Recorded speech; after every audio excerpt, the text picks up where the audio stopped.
Laser sights increase confidence regardless of experience level, whether you're learning the fundamentals or overcoming aging eyes.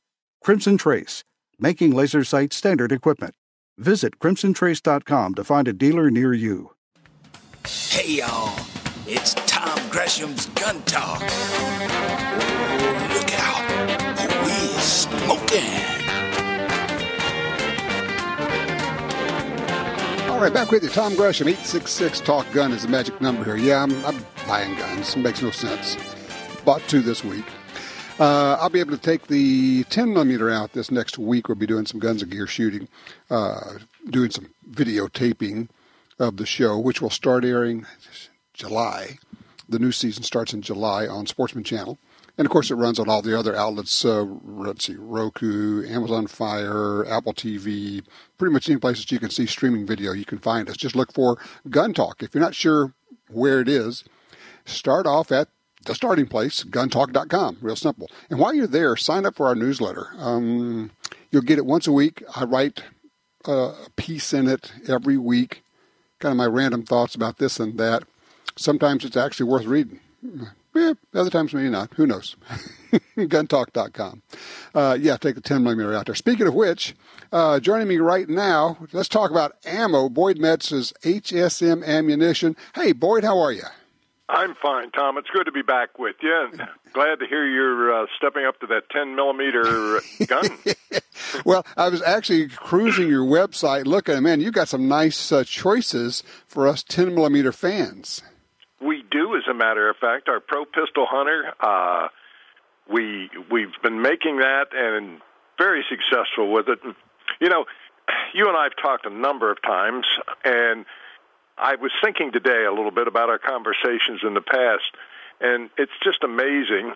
I like to eat, which is obvious. You like to eat.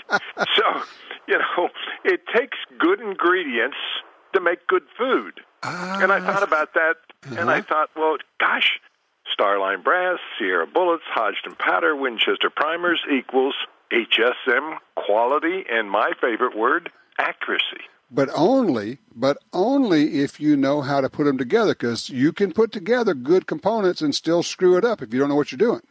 Exactly. And with Bill Campbell's 50 years of experience, 50-plus years now in the company, he's learned, and granted, I know we've stumbled a few times, probably, or taken longer to come to market with a product, and that's simply because we weren't happy with the ingredients put together the way that we did it. Let me back up. HSM Ammunition, you've been making ammo for 50 years. You're in Stevensville, Montana, making it right there in Montana. Yep. And as I look at your website, I am stunned at how many different calibers and different loads you guys have, and rifle and pistol. Bear, you got a whole category of bear loads for handguns. This is very cool. You got this handgun hunting loads, 10mm up to 500 S&W, and 41 Magnum, 44 Magnum, and all that.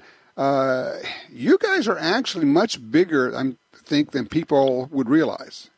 Well, I think it's coming to fruition now that they realize that we're not just sitting in the basement pulling a handle, Tom.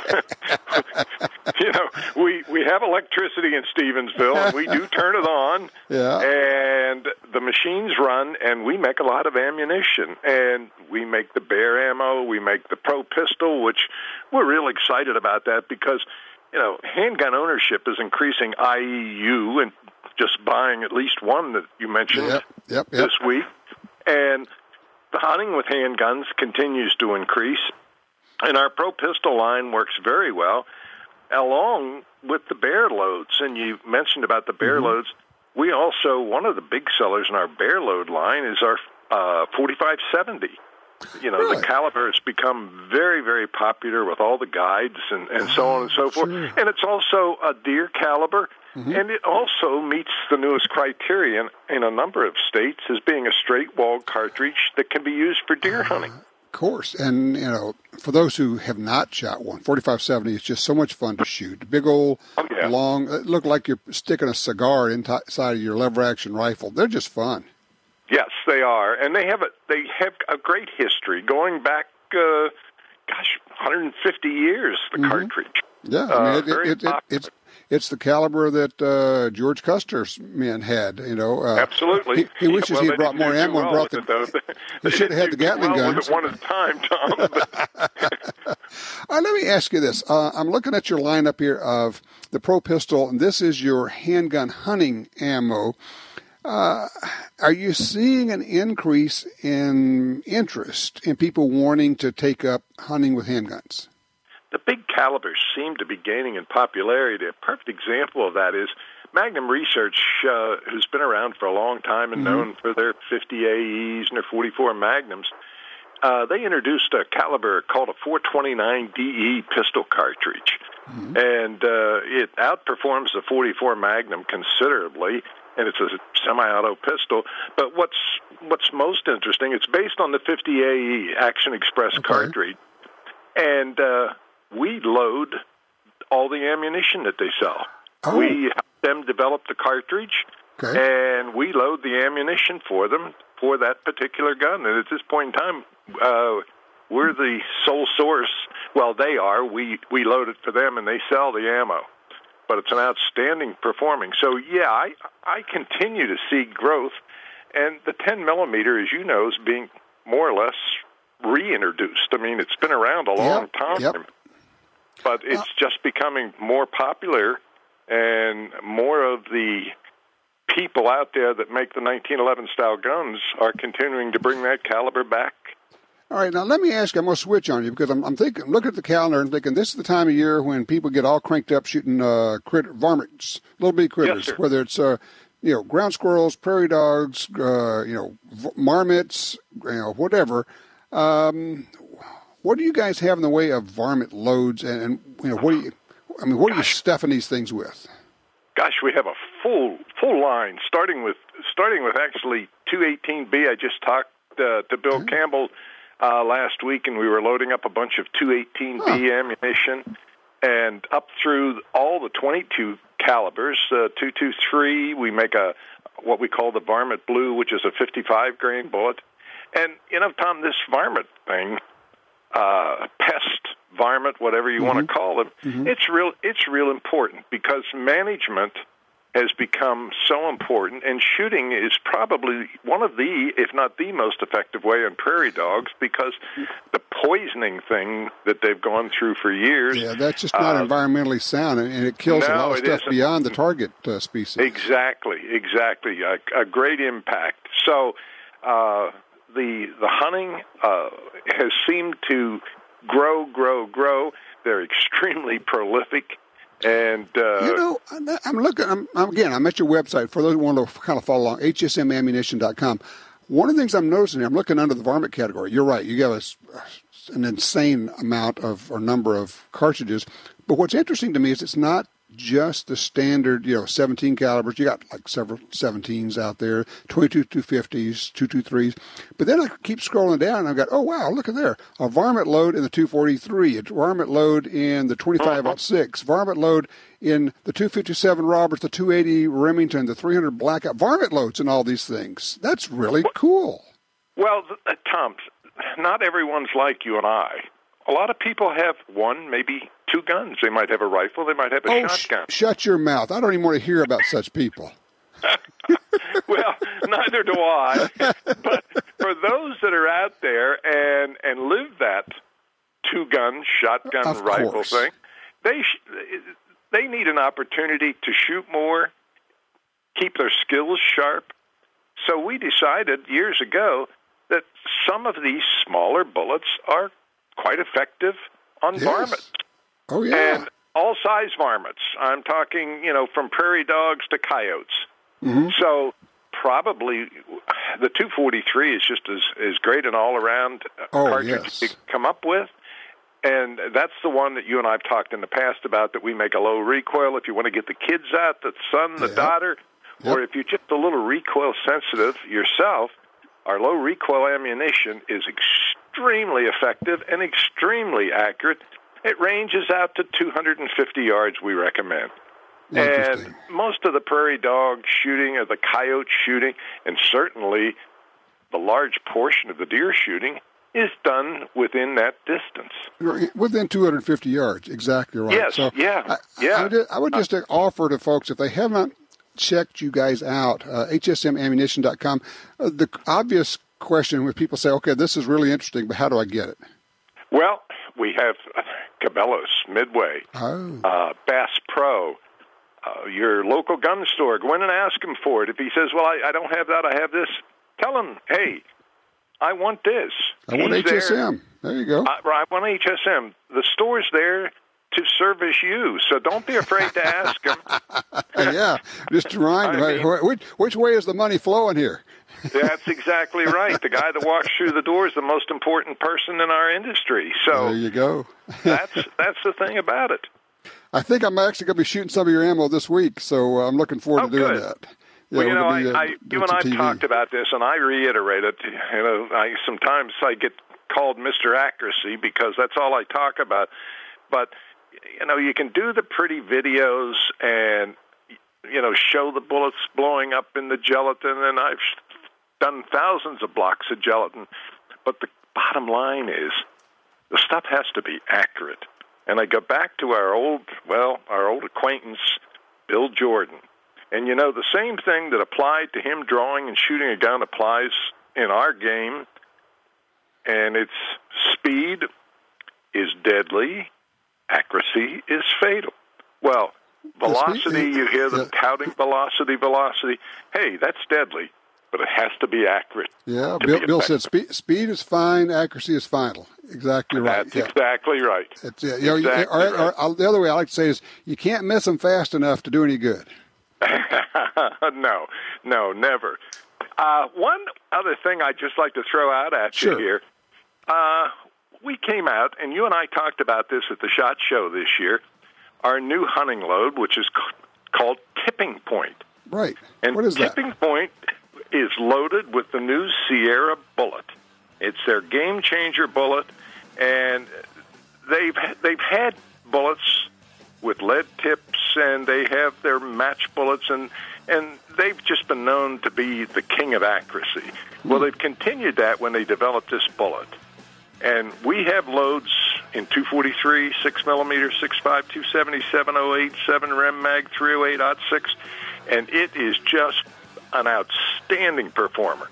All right, so I got a scoop because I got the music rolling all on top of me here. It's hsmammunition.com. Boyd Metz, thank you so much. I want to tell people, go check it out. Look at Tipping Point. Look at all this stuff. Look at the bare loads. Look at the HSM ammo. You're going to be amazed at all the stuff. And I am still going to come out and visit you guys in Montana, okay?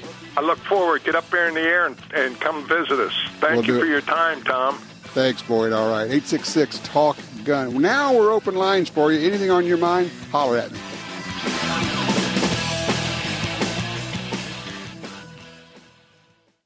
Whether you carry it on your hip or in your hands, when it's from Springfield Armory, your gun is a part of the legendary line, the great 1911 pistols, the innovative XD, XDM, and XDS pistols for competition and defense, the new 911 carry pistol, guns you can count on. Shooters everywhere rave about the Saint pistols and rifles, and of course, the mighty M1A battle rifle. Check out the latest at springfield-armory.com. You got your carry permit, and that's good. But you know you could use more training. Get the DVDs, which have what you need. Springfield Armory presents Concealed Carry 1 and Concealed Carry 2 with Bata Group. Learn specific concealed carry skills from Top Gun fighting trainers. Get trained. Be prepared. This really is life and death. ShopGunTalk.com. That's ShopGunTalk.com. For 36 years, the U.S. Sportsmen's Alliance has been fighting to protect hunting, fishing, and trapping for sportsmen from coast to coast. Today, we are under constant attack from extremist animal rights groups who want to end your ability to hunt in the U.S. Join us to protect our sporting heritage and our way of life outdoors. To join or for more information on how you can help, go to ussportsman.org. That's ussportsman.org. Are you looking for a place to shoot? The National Shooting Sports Foundation has a great website called wheretoshoot.org. It's the largest database of shooting ranges on the internet. It's also a great resource for shooters where you can find video tips, printable targets, and a lot more.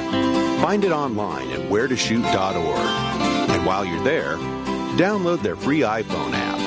That's wheretoshoot.org.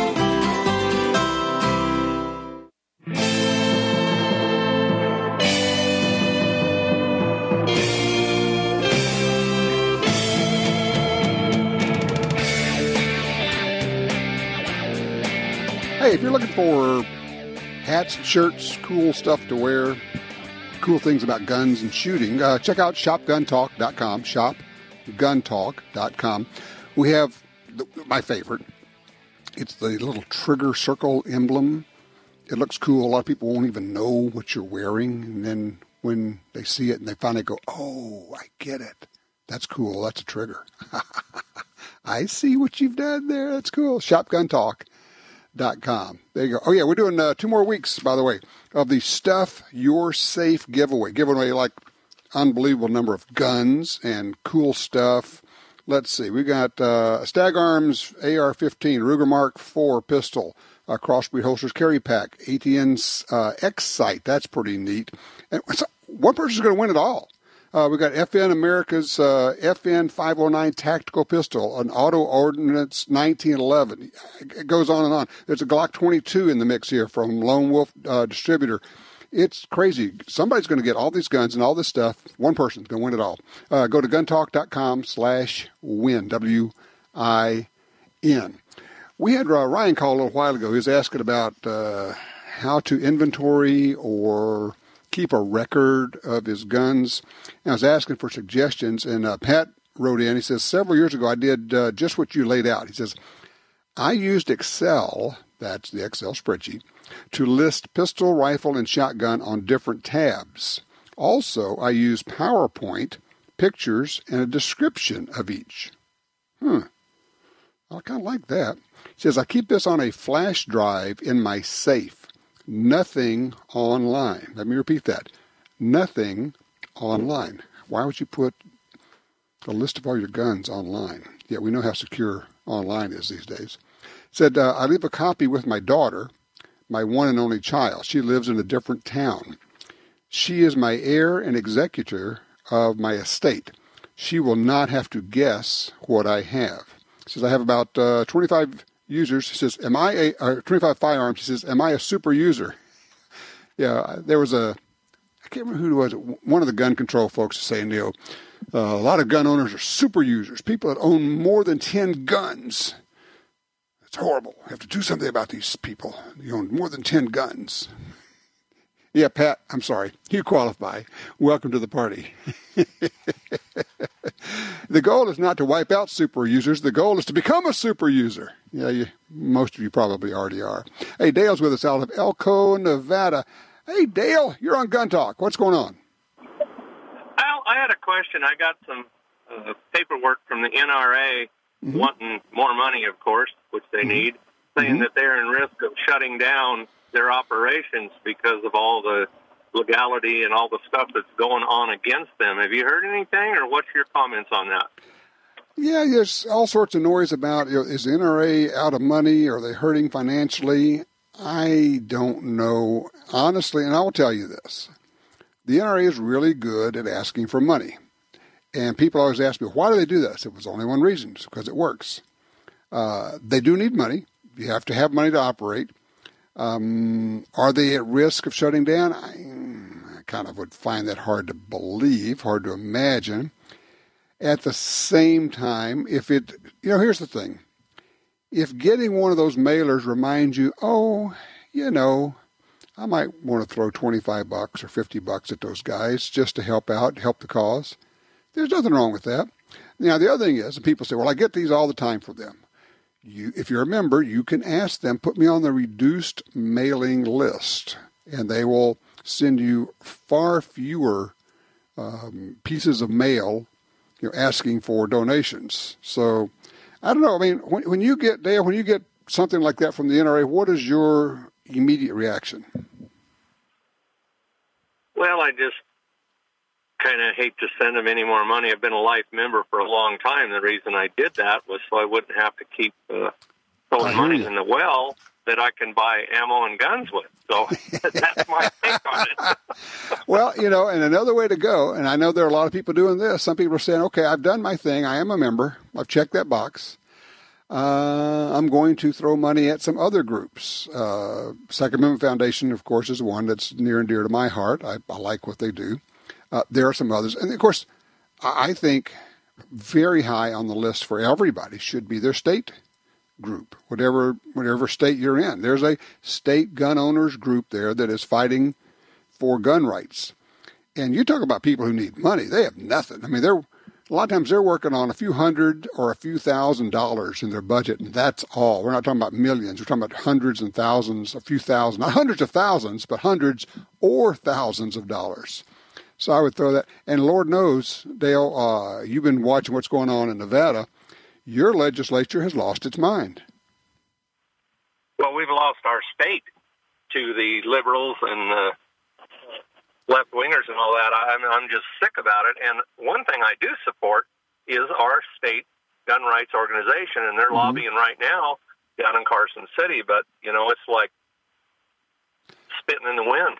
It's frustrating. And, yeah, you already missed your opportunity. You could have just built a wall between you and California. Well, Bloomberg come in here. If we can mention his name, I would mention it. But he just bought Las Vegas, Clark County, and Washoe County and flooded it with money, and they've been piling on they've taken control of the Assembly and the Senate both, which I'm sure you're aware of, down in Carson City. And who did that? Pardon me? Who did that? Bloomberg. Pumped so much money in here. Oh, yeah. You've heard of him, right? Yeah, I think I've heard of him, yeah. I think he's up to 60 or 70 billion dollars that he is worth, and he is pouring money into these elections, and money makes things work. Now, we can fight it, we can show up, but you know what? We also have to write some checks. I'm sorry. No one wants to hear it. No one wants to, I'd rather buy guns. Okay, cool. And when you can't, you're going to say, man, I sure wish I'd thrown $25 at that group that was helping me. Either you're doing it or you're going to wish you had done it.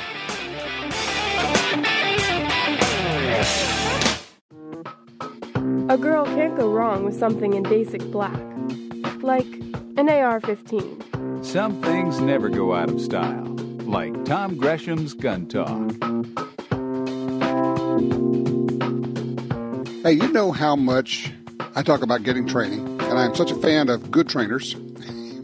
Yeah, I've always have been, but even more so now, because when you go on YouTube, you see some stuff there that, oh man, if I had any hair left, it would make my hair curl. People who are doing rolls out of cars and flips in the range and doing a shimmy shake as they go through doors. And this is their stuff that they're teaching their classes. These are so-called self-defense instructors.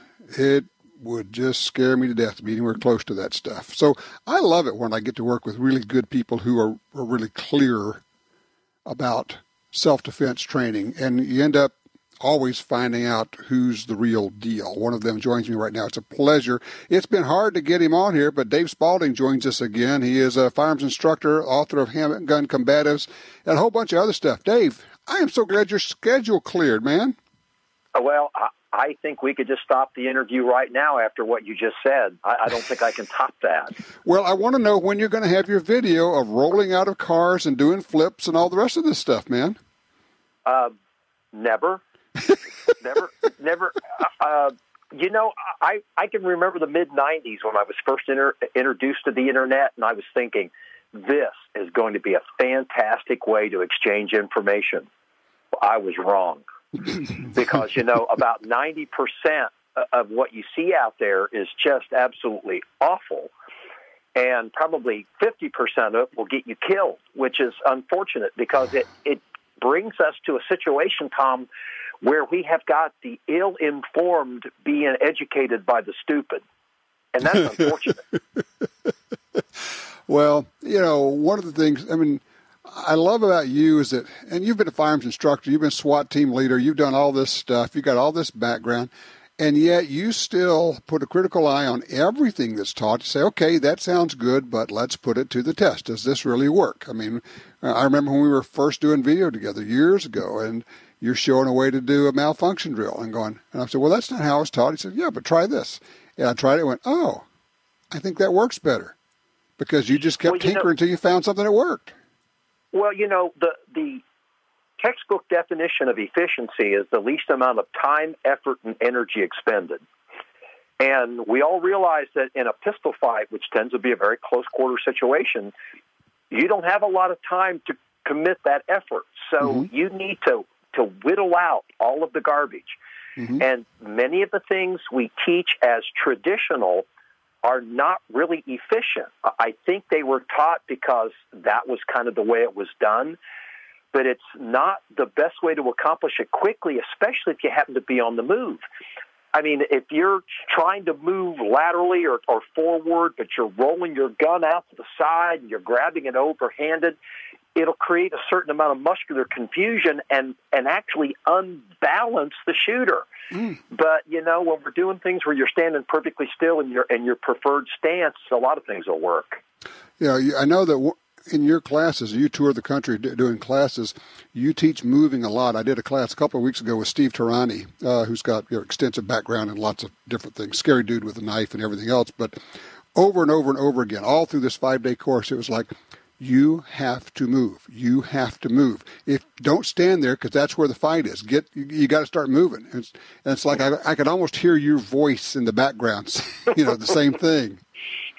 Well, you got to move with purpose. The idea of in a gunfight move. Well, what's that mean? Right. Well, do you stand there and vibrate? No, you have to move with purpose. Right. And the way I kind of break it down in the guideline is number one, you move until you're ready to give accurate outbound fire, the kind that will save your life. Okay. Number two, you move to a position of cover, concealment, or advantage. And number three, you move to exit the kill zone. Now, those are not all-encompassing, but they're a pretty good guideline. And you need to teach people how to move, not just say move, but how do you get off the X? How do you suddenly stop? How do you plant in such a way that you can give accurate outbound fire? How do you change direction quickly? So there's a whole lot more to it than just saying a gunfight move. Yeah, and also how to do it and not fall down, which is kind of important. You know what? Your center of gravity, which is in your butt, can override your feet, and you can actually fall down. It's very easily done. You can, and you've got a gun out there, and it's a high-stress situation. Falling down is not good for anybody. So let me ask you a question here. I saw something you wrote recently, and you're talking about ballistic gelatin. It reminded me of how we kind of get into a dogma sometimes, and we think, this is the thing. And whatever that thing is, it may be the thing for what it was originally created, but then we think it's the thing for everything. Does that make sense with this ballistic gelatin deal? Well, ballistic gelatin was originally intended to be an indicator of potential performance, and I say that very capital letters.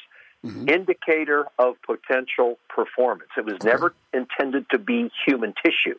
Now, I will give you a caveat now, Tom, that we have enough time shooting gelatin and comparing that to rounds fired in people that we now have a correlation that we did not have back when we started relying on ballistic gelatin. So the late 1980s, the late 2010s, whatever, they're not the same time because we have more info. Well, and I would submit, because people say, well, this bullet does this thing, because we're shooting all these bullets into ballistic gelatin, we're comparing, and they say, well, I could expect to get this performance in a person because it does in gel. Well, that may not apply. That's not a good comparison, but it does help you if you're saying, okay, what do these two loads do? What do these two bullets do? We need something that's consistent that we can use in comparing this, don't we? Well, yeah, I think the best way for your listeners to view ballistic gelatin is it's an apples-to-apples comparison. They can take 9 millimeter load XYZ in 115 and compile it to 9 millimeter load ABC in 147 grain. And they can look at wound cavity and penetration and, again, potential performance. But you got to remember, the human body is not a consistent, homogeneous substance. It's made up of hard muscle, of kind of blubbery fat. It's got hollow areas in it. It's got bone. So the type of consistent penetration that you're going to see in gelatin just won't always happen. I'll tell you, a shooting that I investigated when I was a police officer, a guy was shot up in the left pectoral. Mm-hmm. And when they found the bullet at autopsy, it was in his left knee. Now, how do you figure that? Holy cow. What it did, it glanced off a rib and went straight down. I mean, it did its job, but Wow. that's not the consistent path that right. you would, yeah. Well, I remember when Clint Smith, he's talking about how, we're always trying to create better handgun ammo, better bullets, better.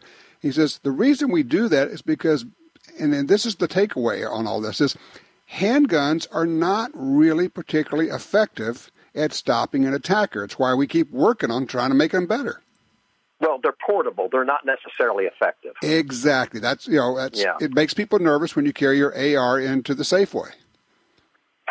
Or better yet, your 12-gauge loaded with slugs. Oh, because I like that. That would be the best small arm that I could come up as far as projectile effectiveness. Perfect. Hey, Dave, hold on a second. I got to take a quick break. We're talking with Dave Spalding. Check it out. HandgunCombatives.com is his website. Top trainer. He was the Law Enforcement Trainer of the Year just a few years ago. We'll be right back with more talk. It's America's favorite .22 rifle. No matter how, where, or what you like to shoot, there's a Ruger 1022 for you. From the carbine to the incredible takedown models, the tactical and target versions, all Ruger 1022 models have the legendary action and detachable 10-round rotary magazine. Whether you're hunting squirrels or tin cans, there's a lifetime of fun in every Ruger 1022 rifle. See them all at Ruger.com. That's Ruger.com. Attacks happen every day. How will you react? See real people put into real-life criminal attack situations on First Person Defender. Discover what works and what doesn't. Kidnapping, ATM robbery, home invasion, and other attacks. Learn how to save your life and the lives of your family. Get the entire first season on DVD at ShopGunTalk.com. Get prepared. ShopGunTalk.com. Since 1937, Ducks Unlimited has led the charge on wetlands and waterfowl conservation.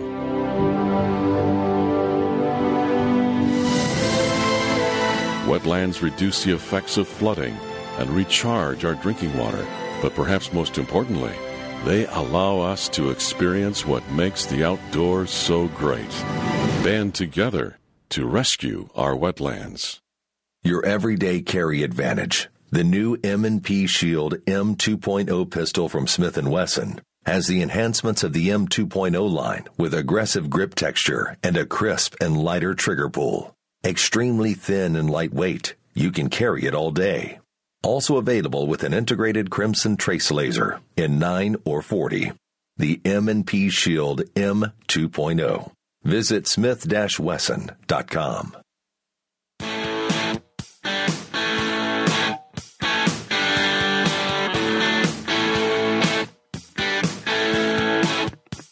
We're talking with Dave Spalding, HandgunCombatives.com.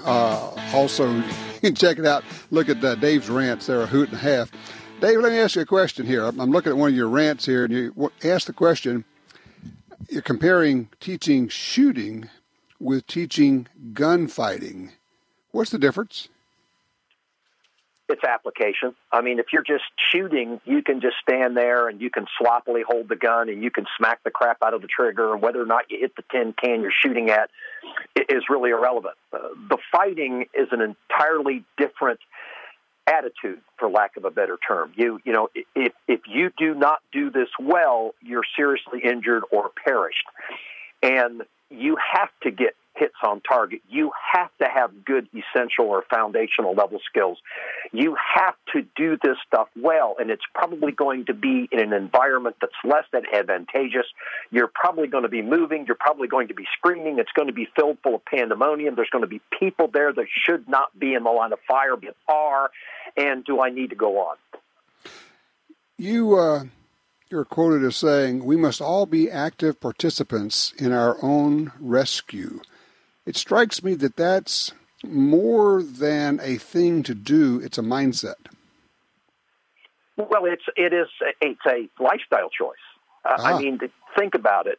You have to truly prepare for this. I did a recent video trying to answer the question that many people have, like, okay, I'm starting into this journey of discovery that's called personal security. What do I do next? Well, it's not just a matter of taking the advanced course or the level 2. There are various levels. You know, the foundational level is those shooting skills we're talking about. But on top of those foundational levels, we got to add combative aspects, and that would be movement, shooting from unconventional positions, transitioning from fists to guns at extremely close quarters, and things that make it a weapon of warfare. But then we also have to cap that off with the interactive aspects. We actually have to go man on man in a situation where we're not actually killing each other. So we're talking about, simulations or UTM or airsoft or better yet, the electronic simulators that are just so much better than they've ever been. But it's not so much in the interactive level to just do it because, this is the closest thing to a gunfight. It's not a gunfight. There's no expectation of injury or death. What you do at the interactive level is that you, number one, come to realize or have confidence that the skills you learned at the other 2 levels will indeed work. Right. Number 2, you make rapid crisis-level decisions. And number 3, you establish confidence in your skills, which is the best way to overcome fear and conflict. And I love that you talk about learning to make decisions. Basically, I call it problem solving. You're making problem solving in the middle of mayhem. And you can only do that by doing it over and over again to the point where the mayhem doesn't really impact you other than just say, this is the set of problems I have to solve. Bingo. That is an excellent way to say it. It's the whole mentality of been there, done that, because you see the brain does not know the difference between things that it experiences and things that it's being trained upon. I mean, or war gamed in your mind. So anytime we can prep the brain to settle down and keep its cool in conflict, the better off we'll be. And and that really doesn't matter if it's a gunfight or you're strapped in the seatbelt of your car, and it goes off the road into a rushing stream, and now it's filling with water. We've got to keep our heads so that we can respond, because panic is a killer. And, of course, panic is a direct derivative of fear, so we got to keep that fear in check. Well, and one of the keys to keeping the fear in check is to have a plan, have thought about it ahead of time, either having been there in training or even if it's just having been there mentally. In the case of your car's flipped over and it's starting to fill with water, if you have done that 100 times while sitting in your easy chair and said, I will do this and then I will do this and this is how I will deal with that, you will actually start executing the plan you came up with in your Barca Lounger. Sure, it's called wargaming or when-then thinking. But what you're doing is you're basically, you're firing synapses and you're creating a myelin sheath type path from, in your brain that now you don't have to process a response. You have put a response there. Because, look, the whole concept of observe, orient, decide, act, people seem to think that they'll do that as smoothly as water from a pitcher. It's not. It's a disjointed process. Hey. And the best way to prepare for that is to war game. Dave, I know you're giving classes all over the country. How do people find out where you're teaching? HandgunCombatives.com. There you go. Got your schedule, got the whole deal. Check it out. Dave Spalding, HandgunCombatives.com. I don't recommend a lot of people. I recommend Dave unreservedly. You would enjoy and profit from his classes. Dave, thank you so much, my friend. Thank you for having me, Tom. Always a pleasure. I'm so glad that your schedule cleared. Very cool stuff. All right, when we come back, it'll be you and me talking about this stuff. Yeah, it's expensive. Yeah, it takes time. Are you willing to do it? Really, seriously, what would motivate you to do it?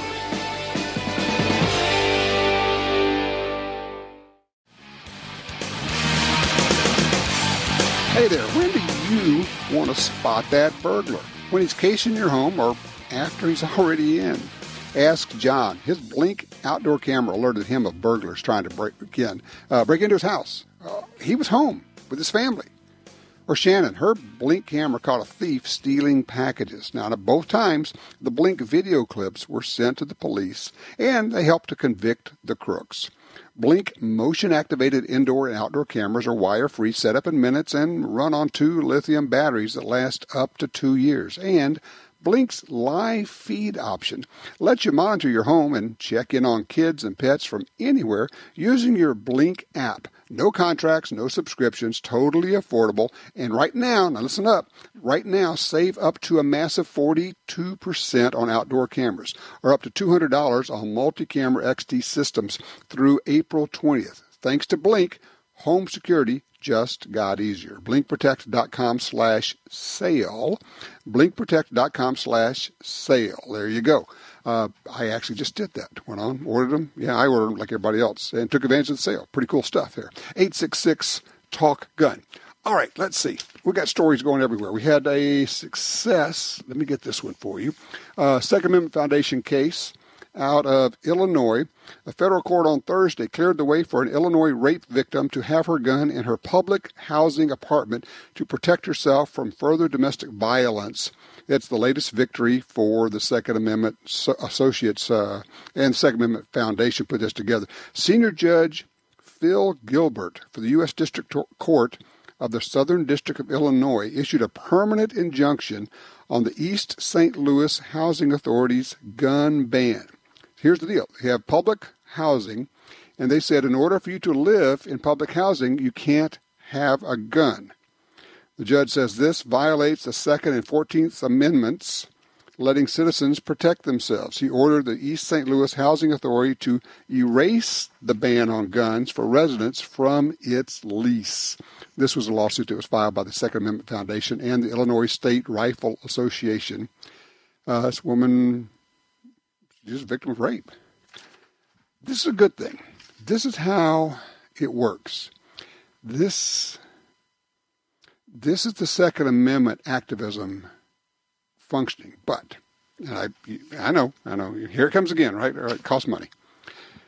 Get involved or not. Hey, it's your call. You got to look at yourself. This is a state group that did this, and the National Second Amendment Foundation, the Illinois State Rifle Association. Not just doing litigation, or legislation rather, but also doing litigation. Yes, they're working in the state house. They're working with the legislature, but they're also, in some cases, in some states, bringing these legal cases. So we have out in California a ban on purchasing and then on even possessing standard capacity magazines. They got stopped in the courts. And we have Illinois.